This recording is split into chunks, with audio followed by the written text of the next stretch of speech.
Here is the Glamour versus Glamour. এটা launch হয়েছিল 2016-তে, এটা লঞ্চ হয়েছে 2024, মানে E20 মডেল। তো দুটোর মধ্যে কিছু বেসিক কিছু তো চেঞ্জেস রয়েছে, সেগুলো তোমাদেরকে দেখাই। সিং অটোমোবাইল থেকে যখনই গাড়ি নেবে, ফাইন্যান্সে কিন্তু রয়েছে, তোমরা ওর সাথে কন্ট্যাক্ট করতে পারো। এটা হলো 2016 সালের কার্বোরেটর ইঞ্জিন, তার আওয়াজ এবার তোমাদেরকে শোনাবো হচ্ছে 2024। হ্যাঁ, 2024 যে ম্যানুফ্যাকচারিং, এই যে হিরো জেল বাইক, তার সাউন্ডটা তোমাদেরকে আমি শোনাবো।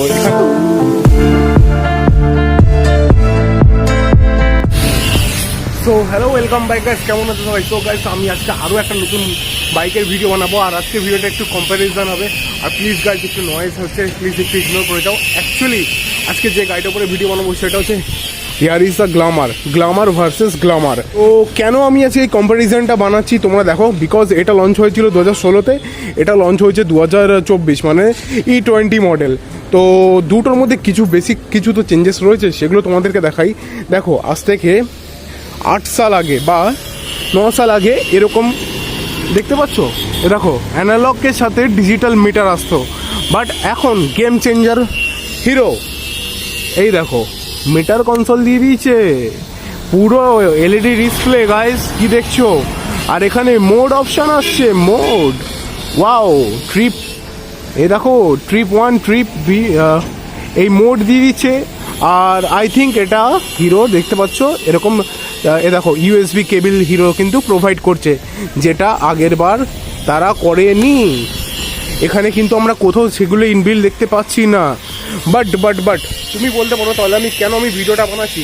অ্যাকচুয়ালি যখন আমি গুগলে সার্চ করলাম তখন দেখলাম এই যে 2016 সালে যে গাড়িটা, এই গাড়িটার গাইস মাইলেজ ক্লেম করে হিরো 81 লিটার, মানে বুঝতে পারছো, 81 কিলোমিটার মাইলেজ ক্লেম করে গাইস, 81 কিলোমিটার মাইলেজ ক্লেম করে। আর এখনকার দিনে দাঁড়িয়ে গাইস BS7-এ দাঁড়িয়ে 61 বা 65, এর বেশি কিন্তু যায় না। লুকস পুরো সেম টু সেম রয়েছে। তোমাদেরকে ভিডিওটা বেশি বোরিং করবো না, এই ভিডিওটা দেখার আগে সিনেম্যাটিক্সটা দিচ্ছি, লেটস প্লে দ্য সিনেম্যাটিক্স।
আর এখানে দেখতে গেলে গাইস কিলোমিটার পার আওয়ার, তারপরে এখানে ওডোমিটার, তারপরে তোমার এখানে ফিউল পাম্প, ইঞ্জিন লাইট, এগুলো এক্সট্রা দিয়ে দিয়েছে।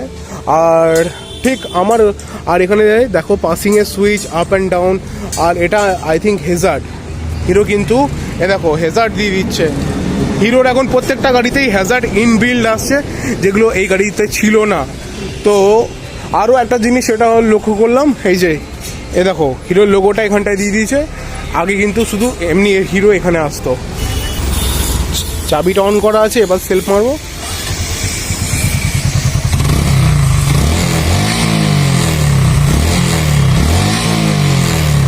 এটা হলো 2016 সালের কার্বোরেটর ইঞ্জিন, তার আওয়াজ এবার তোমাদেরকে শোনাবো হচ্ছে 2024। হ্যাঁ, 2024 যে ম্যানুফ্যাকচারিং, এই যে হিরো জেল বাইক, তার সাউন্ডটা তোমাদেরকে আমি শোনাবো। এখানে কিন্তু দেখতে পাচ্ছ এরকম কোনো কিল সুইচ বা কিছু আসেনি, জাস্ট এরকম এসছে সাউন্ড।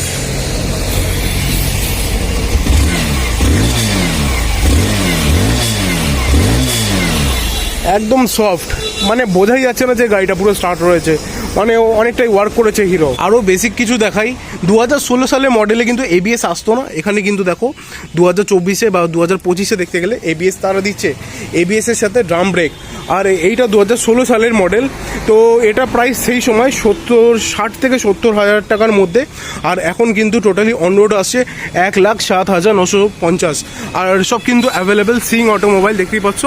এখানে আসলে আমার নাম বলবে, ডি সরকারের ভিডিও দেখে এসেছি, ডেফিনেটলি তোমরা ভালো একটা ডিসকাউন্ট পাবে আর একটার সাথে হেলমেট পাবে। আর বাদ বাকি ওভারঅল কিন্তু গাইস লুকস বা তেলের ট্যাঙ্ক 10 লিটার তখনও ছিল, 10 লিটার এখনও রয়েছে। একটাই জিনিস চেঞ্জেস, সেটা দেখলাম হচ্ছে মিটার কনসোল আর ইউএসবি পোর্ট দিয়ে দিয়েছে, তার জন্য আমার মনে হয় না এতটা বেশি ওয়ার্থ ইট। আর এইখান থেকে হিরোর কিন্তু এইখান থেকেই এই যে দেখছো ASFS, এটা হচ্ছে অ্যাডভান্স সারফ্লো ইন্টিগ্রেশন সিস্টেম, এইখান থেকেই কিন্তু এফআই টেকনোলজি উদ্ভব হয়েছে। এটা কিন্তু পুরোটাই কার্বোরেটর ইঞ্জিন, আর এটা কিন্তু পুরোটাই কোনো কিন্তু কার্বোরেটর না, এটা সম্পূর্ণ ফিউল পাম্প কার্বোরেটর ইঞ্জিনে। দেখো যারা জানো এখান থেকে কিন্তু একটা অন অফের অপশান আছে, বাট এখান থেকে কিন্তু নেই, কারণ এর যে কার্বোরেটরটা এটা সম্পূর্ণ এর ভেতরে, তো এটা পুরোটাই ফিউল ইনজেক্টেড।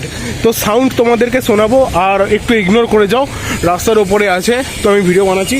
আজকে ভেবেছিলাম গাড়িটা নিয়ে যাবো, বাট কেউ নেই সাথে, তাই আর নিয়ে যাচ্ছি না। আর আরও একটা জিনিস তোমাদেরকে দেখাই, হিরো আগে ইউজ করতো কিছু এরকম টাইপের বাটনস, দেখতেও পাচ্ছ আগে কিছু এরকম আসতো, বাট হ্যাঁ সেলফ আসতো, আর বাটনসগুলো দেখে নাও। আর এখনকার দিনে হিরো কিন্তু একটু প্রিমিয়াম i3s দেখতে পাচ্ছ, একটু প্রিমিয়াম সেকশনের বাটন তারা ইউজ করছে। আর হ্যান্ডেলটা কোথাও গিয়ে আমার মনে হলো এই হ্যান্ডেলটা একটু বেশি চওড়া বা একটু কমফোর্টেবল বেশি মনে হলো। তো আই থিঙ্ক একটা আমি তোমাদেরকে অনুমান করে বলছি, তোমরা কি বলো, ওই হ্যান্ডেলটা এই হ্যান্ডেলটা সেম? আমার কোথাও গিয়ে মনে হলো এই হ্যান্ডেলটা একটু বেশি কমফোর্টেবল 2016টা। ও মিরার্সের ক্ষেত্রে দেখো, মিরার্স পুরো সেম টু সেম রেখেছে হিরো, আর এটা কিন্তু একদম স্টক গাড়ি, এখন অবধি গাড়ি কিছু চেঞ্জ হয়নি, পুরো স্টক রয়েছে। শুধু এখানে যে দেখতে পাচ্ছ এই লাইটগুলো, এটা চেঞ্জ হয়ে গেছে, ওখানে এরকম হয়ে গেছে। আর বাইবারের এখানে তারা ক্যালিপার ইউজ করেছে, আর তখনও তারা টেলিস্কোপিক সাসপেনশন দিত, এখনও কিন্তু তারা টেলিস্কোপিক সাসপেনশন দিয়েছে। আই হোপ হিরো আরও বেটার কাজ করবে। হিরো কিন্তু লুকসে কোনো ছেড়ছাড় করেনি, মাঝখানে তারা লুকসে ছেড়ছাড় করেছিল, বাট তাদের সেলটা কমে গেছিলো, বাট আবার কিন্তু তারা তাদের পুরনো লুকসটাকে ফিরিয়ে এনেছে। ডেফিনেটলি এটা একটা বেটার ওয়ার্ক করেছে হিরো। 2016 সালের হিরোর এই গ্লামারটা দেখতে গেলে এখানে কিন্তু তখন জল গার্ড ইউজ করা হতো, এখন 2024 দেখো এখানে কোনো গার্ডই নেই, কোনো বেলি প্যানই নেই, আরও কিছু ছোটো ছোটো জিনিস। তখনকার দিনে গাছ টেলিস্কোপিক ফোর্ক ছিল, এখনও কিন্তু টেলিস্কোপিক ফোর্কই রয়েছে, সাথে সারি গার্ডটা ইনক্লুডেড। আর তখনের যে তোমার এই যে কী বলে এটাকে, এটা তখনও ছিল, এটা এখনও রয়েছে, বাট ওয়েট দেখো তখনকার দিনে এই হিরোর এই যে গ্লামারটা দেখছো, এটার ওয়েট ছিল 129 কেজি, আর এটা কিন্তু ওয়েট আরও কমিয়ে দিয়েছে হিরো। বাট ওয়েট কমিয়ে দিলে কী হবে, মাইলেজে কিন্তু ডিফারেন্স বেড়েছে। ওটা কিন্তু 9.1 Nm টর্ক PS পাওয়ার জেনারেট করতো, আর 10 Nm পাওয়ার জেনারেট করতো, বাট এটা কিন্তু পাওয়ারও জেনারেট করেছে, কিন্তু এর মাইলেজে এফেক্ট পড়েছে। তো আজকের দিনে দাঁড়িয়ে অনেকেই কিন্তু বাই করতে চায় ওই মডেলটা, বিকজ ওই মডেলটা বেস্ট ছিল। এখনকার দিনে দেখো, আমি বলছি না যে এটাও খারাপ মডেল, এখন দেখো অনেক কিছু সিমিলার চেঞ্জেস এসে গেছে। এখানে দেখো এরকম 3D এরকম টেপিং এসছে, তখনকার দিনে এরকম স্টিকারিং আসতো, মানে ওল্ড লুকটাকে তারা তাদের মতন একটু সারফেসভাবে চেঞ্জ করেছে। তো এটা একটা কম্প্যারিজন ভিডিও, কোনো হেড ভিডিও না। তো কেমন লাগলো আজকে ভিডিওটা? যদি ভালো লেগে থাকে then if you like, share and subscribe, no negative comment. এটা শুধু গ্লামার লাভারদের জন্য। যদি ভিডিওটা আরও কিছু ভালো থাকে then if you like, share and subscribe. দেখাবে তোমাদের সাথে আরও অন্য একটা ভিডিওতে, ততক্ষণের জন্য ভিডিওটা ক্লোজ করে দেবে, ততক্ষণের জন্য গুড ডে বয়স।